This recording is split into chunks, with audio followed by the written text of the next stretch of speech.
আসসালামু আলাইকুম রহমতুল্লাহ। ইউনূস সরকার অগাস্ট মাসের প্রথম দিকে ক্ষমতা নেওয়ার পর থেকে দিন যত যাচ্ছে, সরকার গঠন প্রক্রিয়া বা তাদের যে কার্যকলাপ, যেভাবে তাদের সিস্টেমটাকে ডেভেলপ করছে, বা যে পরিমাণ শক্তি তারা ক্ষয় করছে, সময় তারা দিচ্ছে, সেটা দেখে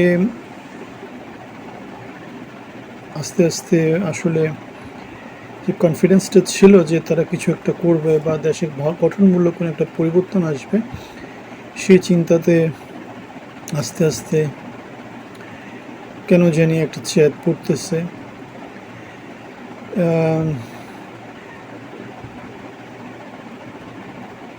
ইউনূস সরকার যেভাবে গঠিত হয়েছে, খুব অল্প সময়ের মধ্যে কিন্তু হঠাৎ করে গঠিত হয়ে গেছে, সেখানে চিন্তা ভাবনা কিন্তু তেমন করে কেউ করেনি, বা গণতান্ত্রিক যে প্রক্রিয়া সেটা ফলো করা হয়নি।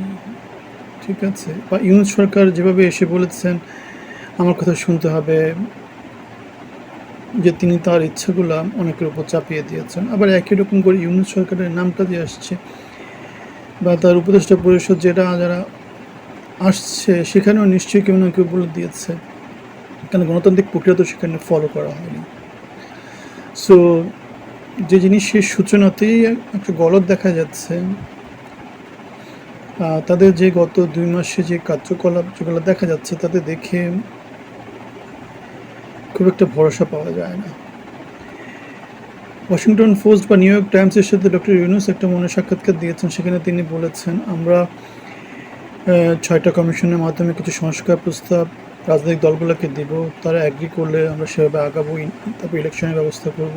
যদি তারা অ্যাগ্রি না করে, তাহলে আমরা সেখানেই সংস্কারটা বাদ দিব। তাহলে এখানে যে জিনিসটা চিন্তার কথা, সেটা হচ্ছে গিয়ে,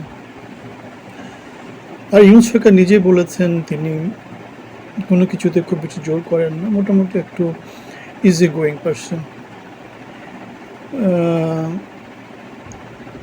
এখন দেশটাকে যদি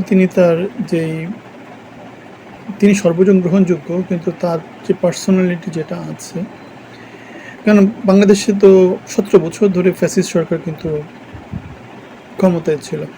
তিনি কিন্তু এই 17 বছরে খুব বেশি যে কিছু বলেছেন সরকার বিরোধী, সেটা বলা যাবে না।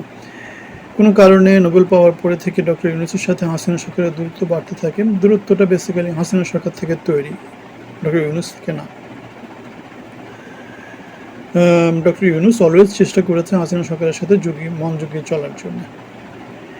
এখন ডক্টর ইউনূসের যে অ্যাটিটিউড বিপ্লবের প্রতি, বা গত 2 মাসে তিনি যেভাবে আমাদেরকে পথ দেখিয়েছেন বা যে স্বপ্নগুলো দেখাচ্ছেন, সেগুলা খুব বেশি বিপ্লবী স্বপ্ন বলে মনে হচ্ছে না আমার। কিন্তু কথা দিয়ে তো চিরা ভিজে না। তিনি যাদেরকে মন্ত্রিপরিষদে নিয়েছেন, তারা সবাই হচ্ছে গিয়ে আগে বাসায় ঘুমাতো, এখন সচিবালয়ে এসে ঘুমায়। সো যারা স্টেক হোল্ডার, বড় বড় রাজনৈতিক দলগুলো, তাদের সাথে তিনি নিয়মিত বৈঠক করছেন না। যে সংস্কারগুলো তারা নিয়ে আসবেন, যে সংস্কারগুলো কার্যকরী হবে সত্যিকার অর্থে, সেগুলো নিয়ে কথা বলছেন না। যেমন বাংলাদেশের বিশাল বড় একটা জনগোষ্ঠী বেকার, এই বেকার জনগোষ্ঠীর বড় একটা অংশ আবার রাজনীতি করে। কেন, রাজনীতিতে যেহেতু বাংলাদেশে একটা করাপ্ট প্র্যাকটিস আছে, চাঁদাবাজি, মাস্তানি, চোরাকারবারি, অনেক কিছুই তো আসলে হয় রাজনৈতিক সরকারের মাধ্যমে। কেননা এই যেটা বললাম, যে বড় একটা অংশ হচ্ছে গিয়ে বেকার, শিক্ষিত আছে বা শিক্ষিত নাই, অনেকে আছে। সো তারাই রাজনীতি করে।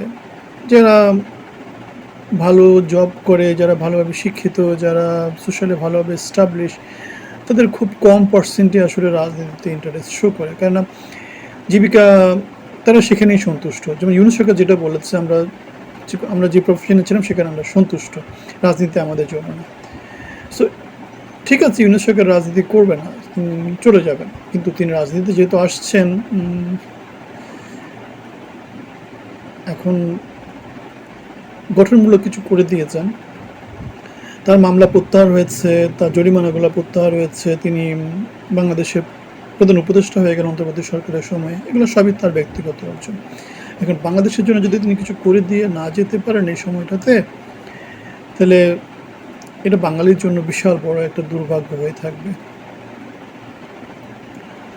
সো সর্বশেষ যে পরিসংখ্যান সেখানে দেখা গেছে যে প্রায় ১৬০০ ছেলে পেলে ১৬০০ শহীদ হয়েছে জুলাই বিপ্লবের সময়। ২০,০০০ ৩০,০০০-এর উপরে লোকজন আহত হয়েছে। ঠিক আছে, ইকোনমিতে ভালো কিছু তেমন করে আসছে না। অনেকে অনেক কিছু বলবে, কিন্তু সত্যিকার অর্থে তেমন কিছু তো আসলে দেখা যাচ্ছে না, দৃশ্যমান না, আর হওয়ারও তো কথা না। কারণ হচ্ছে প্রশাসন যা চলছে সব আগের সরকারের সেট আপ দিয়ে চলছে। যোগ্য লোকদেরকে যে সমাদর খুব বেশি করতেছেন সেটা আমি বলবো না। এখন বাংলাদেশের রাজনীতি আর আমেরিকার রাজনীতি বা জাপানের রাজনীতি বা ইউকের রাজনীতি এগুলো টোটালি ভিন্ন আছে। কেন? কারণ হচ্ছে আমাদের জনশক্তি, আমাদের যে জনশক্তি, যে শিক্ষার মান, চিন্তা চেতনা বা আমাদের যে অভিযোগ সেগুলোর সাথে ইউকে বা জাপানের এদের লোকজনের চিন্তা চেতনা, শিক্ষা দীক্ষা, অভিযোগ বা তাদের যে লার্নিং কার্ভ সেগুলো কিন্তু ম্যাচ করবে না। আমাদের যেখানে নুনান্তে পান্তা পোড়ায় সারাদিন চলে যায় খাবার, মানে সকালে গিয়ে চিন্তা করতে রাতে কী খাবো সেটা নিয়ে। সো জাপানের লোকজন তো সেটা না, আমেরিকার লোকজন তো সেটা না।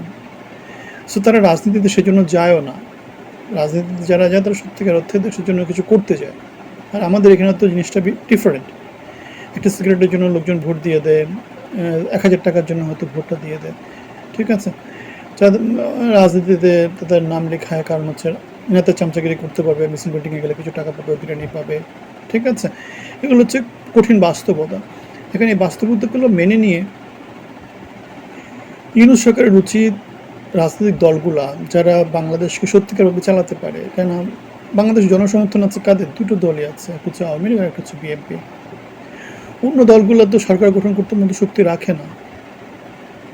সরকার গঠন করে সরকার চালাতে হবে। সরকার চালানোর জন্য এই দুটো দল ছাড়া আর কোনো কিছু ক্যাপাসিটি নাই। কারণ তৃণমূলে পেনিট্রেশন নাই, সংগঠন নাই, কমিটি নাই, যারা সরকারের হয়ে তৃণমূলে একটা ইনফ্লুয়েন্স রাখতে পারে।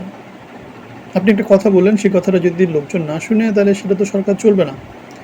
আমরা দেখেছি একের যে আর্মি ব্যাক সরকার ছিল, বেশি দিন চলতে পারেনি।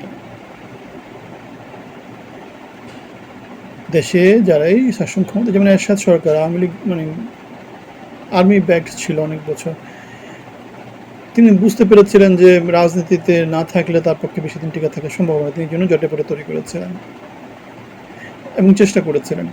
জাতীয় পার্টি একটা আঞ্চলিক দল হিসেবে আলটিমেটলি, অথবা সরকারের সহযোগী একটা সংগঠন হিসেবে নিজেকে প্রতিষ্ঠিত করেছে। তাদের সংগঠন তৃণমূল পর্যন্ত যেতে পারেনি, পুরো বাংলাদেশে ছড়িয়ে পড়েনি। ভোটের রাজনীতিতে আওয়ামী লীগ এবং বিএনপি যে যাই বলুক সবসময় ছিল, সবসময় থাকবে, সামনেও থাকবে। এতদিন জামাত ছিল সরকারের ক্ষমতা, মানে কোন দল ক্ষমতায় যাবে সেটার একটু উৎস ছিল। এখন যেহেতু পরিবর্তিত পরিস্থিতিতে আওয়ামী লীগ যেহেতু দৃশ্যপট থেকে মোটামুটি একটু বাইরে আছে, এখন আওয়ামী লীগ ওই ভূমিকাটা পালন করবে। তাহলে বিএনপির জন্য সামনের ইলেকশন এটা একটা অগ্নি পরীক্ষা। বাংলাদেশ আওয়ামী লীগ যদি এখন জামাতের সাথে, জামাতকে যদি নীতিগতভাবে তারা সাপোর্ট দেয়, সেক্ষেত্রে তাদের ভোট ব্যাংক, জামাতের ভোট ব্যাংক অনেক বেড়ে যাবে, অনেকগুলো আসন হয়তো তারা পেয়ে যাবে। সেক্ষেত্রে বিএনপির জন্যে একটা বিশাল চ্যালেঞ্জ হয়ে যাবে। তারা 17 বছর ক্ষমতার বাইরে ছিল, এখন সেটা আরও হয়তো দীর্ঘায়িত হয়ে যাবে।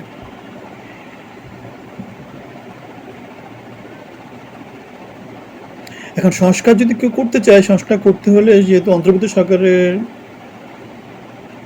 কাজই হচ্ছে গিয়ে তারা তাদের এজেন্ডাতে বলেছে তারা সংস্কার করবে, কিছু সংস্কার করে তারা একটা নির্বাচনী পথে হাঁটবে।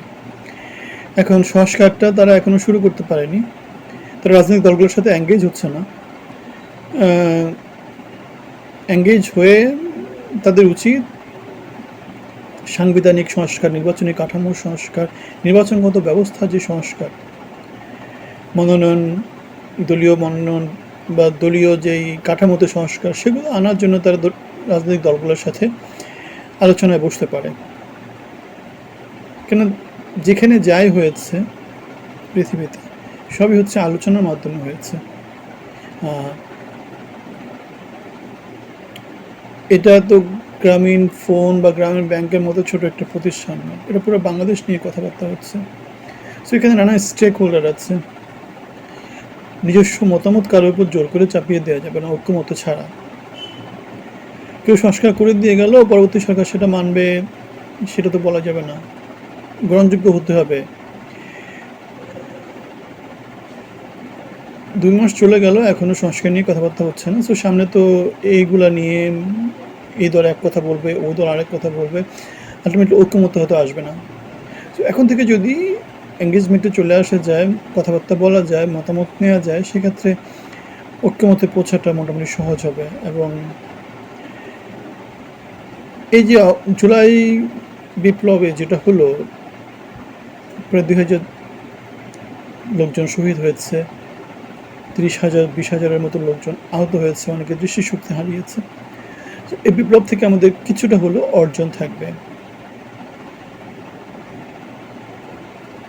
নয়তো স্বাধীনতা যুদ্ধের ফসল যেমন বাংলাদেশের মানুষজন খুব বেশি পায়নি, এই বিপ্লবের ফসলও বাংলাদেশের মানুষজন খুব বেশি পাবে বলে মনে হয় না। শুধু অল্প কিছু সুবিধাভোগী লোকজন তখনও স্বাধীনতার ফলটা ভোগ করেছে, দেশের অপম্য জনসাধারণ যেটাকে বলে ফল পায়নি, সেই নিপীড়িত ছিল, নিগৃহীত ছিল, এখনও সেটাই দেখা যাচ্ছে। তো সবাই ভালো থাকবেন, ধন্যবাদ।